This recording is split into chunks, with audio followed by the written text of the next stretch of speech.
So this first story is called Something Happened 63 Years Ago That Haunted Me My Entire Life. I've never told anyone about it until now.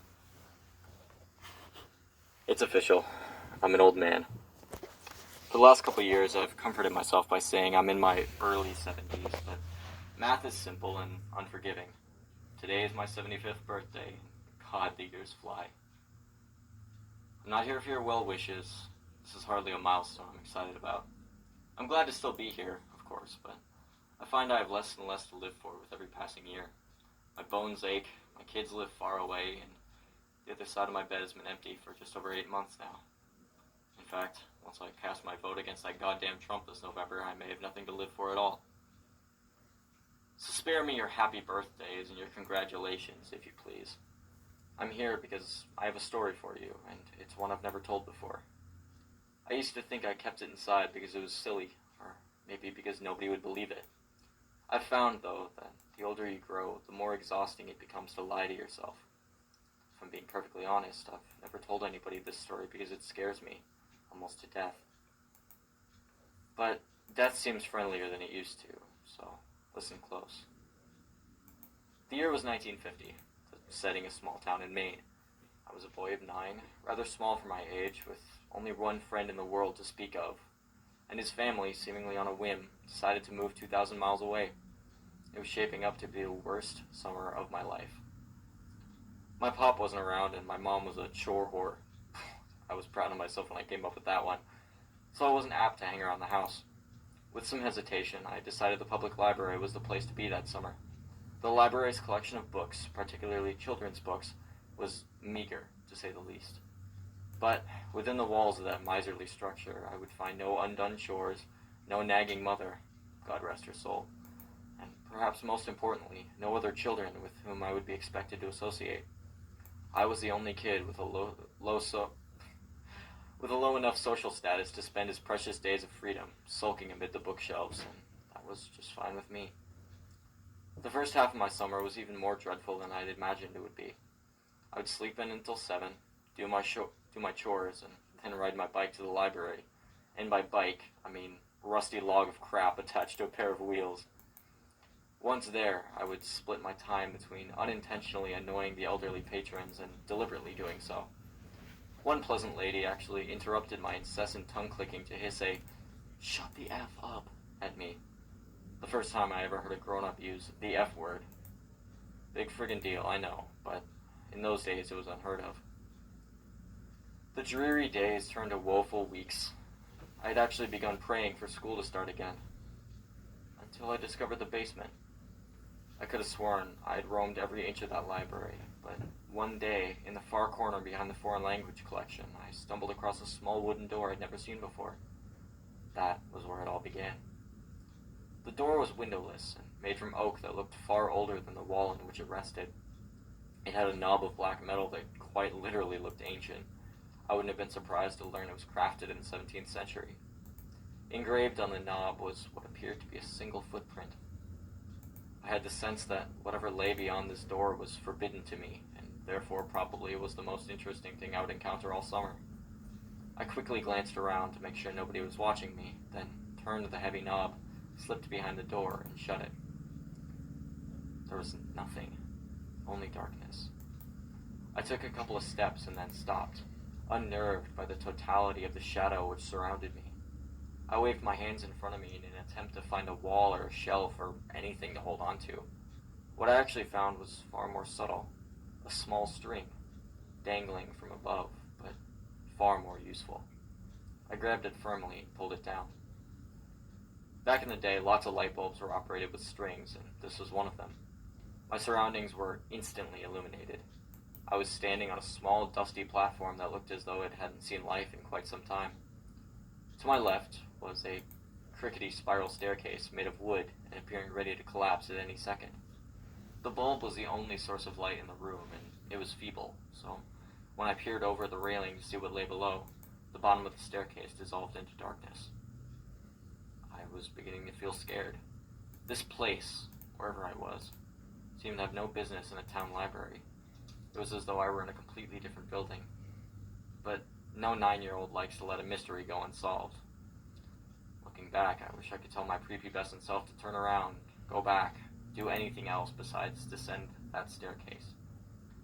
You'll be spared a lot of sleepless nights, I'd say. But, of course, I didn't know that then, and I may not have listened even if I had. So, instead of turning back, I took a deep breath, gripped the railing, and glared resolutely forward as I began my descent. The wood on the railing was dry and covered with splinters. I immediately let go, holding my hands out for balance as I carefully traversed the staircase. It was, or at least seemed, very long, and with only the dim glow from the string bulb far above me, my heart pounded mercilessly in the darkness. Even kids get sense when something isn't right, I think. They just don't always care. By the time my feet reached the cement floor at the bottom, the light from the bulb above was very nearly a memory. But there was a new light source, and God, I will never forget it. Directly in front of me was a door, massive and a deep shade of red. The light was coming from behind the door, and it shone out in thin lines from all four sides, a sinister, dimly glowing rectangle. For the second time, I took a deep breath and stepped through a door that I shouldn't have. In contrast to the dank room I entered from, the room behind the door was blinding. When my eyes finally adjusted, what I saw nearly took my breath away. It was a library. The most perfect library imaginable. I gaped in wonder as I stepped almost reverently further into the room. It was beautiful. It was smaller than the library above, much smaller, but it seemed to be almost tailor-made for me. The shelves were packed with brightly colored titles. Both armchairs in the middle of the room were exquisitely comfortable, and the smell, my God, the smell was simply unbelievable. Sort of a mixture of citrus and pine. I simply can't do it justice with words, so I'll suffice it to say that I've never smelled anything better. Not in my 75 years. What was this room? I never heard of it before. Why was nobody else here? Those are the questions I should have been asking, but I was intoxicated.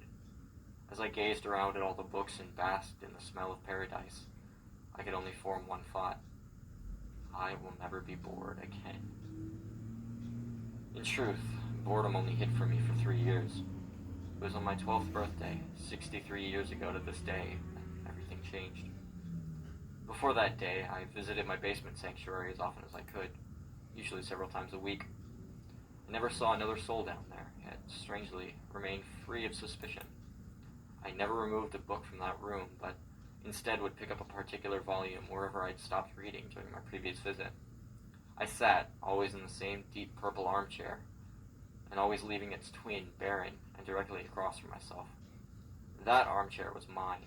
The other one was, well, I suppose I couldn't have articulated it then much better than I can now.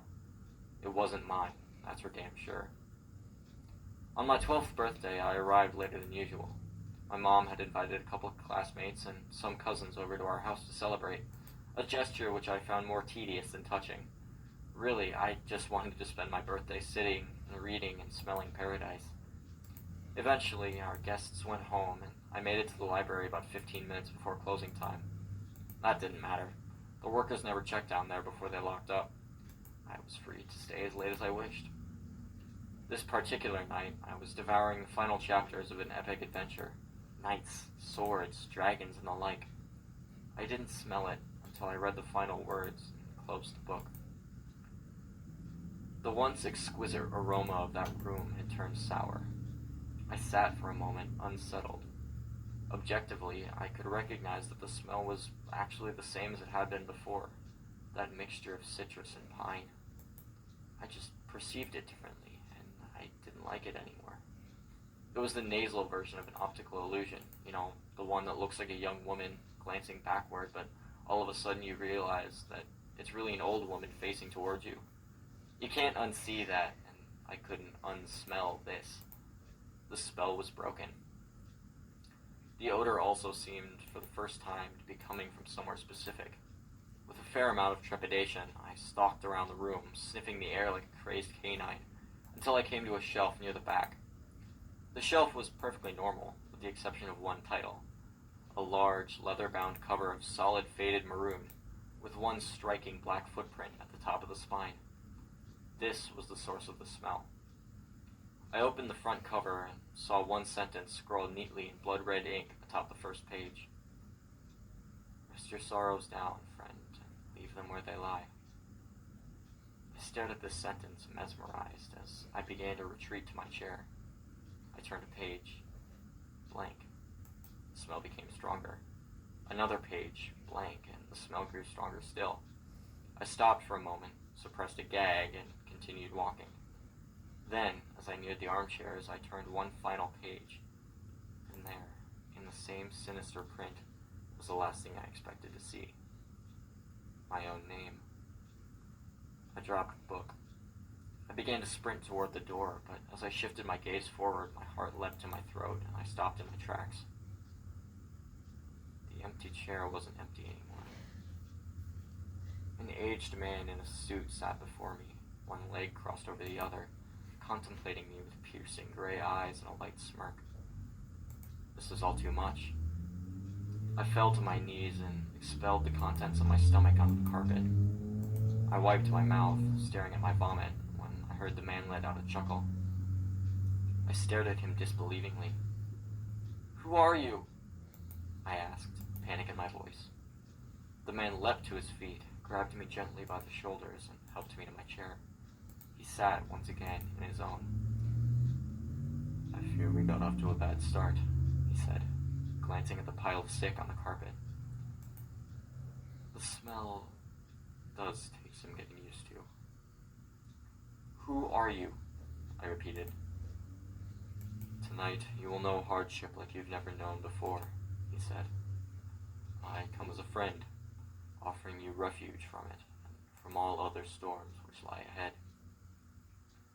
I wanted nothing more than to leave at that moment, but I remained seated. I asked him what he was talking about. "Your mother is dead, my boy, by her own hand in her kitchen. The scene is gruesome, I must admit," he said in sorrowful tones, but was there a playful glint in his eye? "Surely you wish to avoid this path. I can show you a safer one." My blood ran cold at the horrors this man spoke of, but I didn't believe him. "What do you want with me?" I demanded, trying to sound braver than I felt. He laughed, an old, raspy yelp that seemed to shake him to his bones. "Nothing but your friendship, dear boy," he said. Then, sensing I found his answer inadequate, he expounded. "I want you to come on a journey with me. My work is noble, and you will make a fine apprentice. And maybe, when I'm done," he sighed tiredly, running his bony fingers through his thin white hair, "maybe then my work can be yours." I stood up, shuffling toward the door, but never breaking his gaze. "You're crazy," I told him. "My mom isn't dead. She's not." "See for yourself if you must," he said, gesturing toward the door. I threw him a contemptuous glare and bolted for the exit. As my hand closed around the knob, he said my name softly. In spite of myself, I turned around. "Your road won't be easy, friend, if it ever becomes too much for you, and I mean ever," he said, pausing to sweep his hand over the room. "You know where to find me." I slammed the door behind me and took the decrepit stairs 2 at a time. I exited the library, clambered onto my bike, and hightailed it home. The front door was wide open. I dismounted, leaving my bike in a heap on the ground, and approached the house cautiously. The old man was lying. He must have been. Still, tears began to sting my eyes. Heart pounding, I stepped inside and called for my mother. I heard no answer, so I turned into the kitchen. To this day, I don't know why she did it. I've lived in that small town in Maine my entire life, although I've kept mostly clear of the public library. Once, in my late 20s, I summoned the courage to step inside. Life was good at that time, and my fear had begun to morph into idle curiosity. Where the door to my basement sanctuary once stood was only a blank wall. I asked the librarian what had become of that basement, though in my heart I knew the answer. There was no basement, she said. There had never been a basement. In fact, if she had her facts correctly, city zoning ordinances prohibited a basement in the area. I've been haunted by that sickly sweet smell, that poisonous blend of citrus and pine, ever since that long ago birthday. When I saw my mother in the kitchen that day, collapsed in a pool of her own blood, I smelled it.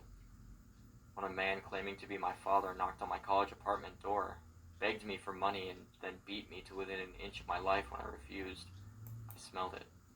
When my wife miscarried our second child, I smelled it, and again when she miscarried our fourth. When our oldest son got behind the wheel of the family Buick, completely shit-faced, and got his girlfriend killed, I smelled it. I began to smell it periodically as my wife became sick. She died late last year, and now I'm alone for the first time in more than half a century. Now I smell it every day, and it feels like an invitation. A few months ago, I went back to the library, and the small oak door with the ancient handle was there, right where it used to be. My evening walk has brought me past that library every day since, but I haven't gone inside. Maybe tonight I will. I'm frightened to die, yeah, but lately I'm even more frightened to keep living. The old man was right. My road hadn't been easy, and I doubt it would get any easier. Rest your sorrows down, friend, and leave them where they lie. He promised relief, a refuge, he said. Was he right about that, too? I suppose there's only one way to find out. After all, I still know where to find it.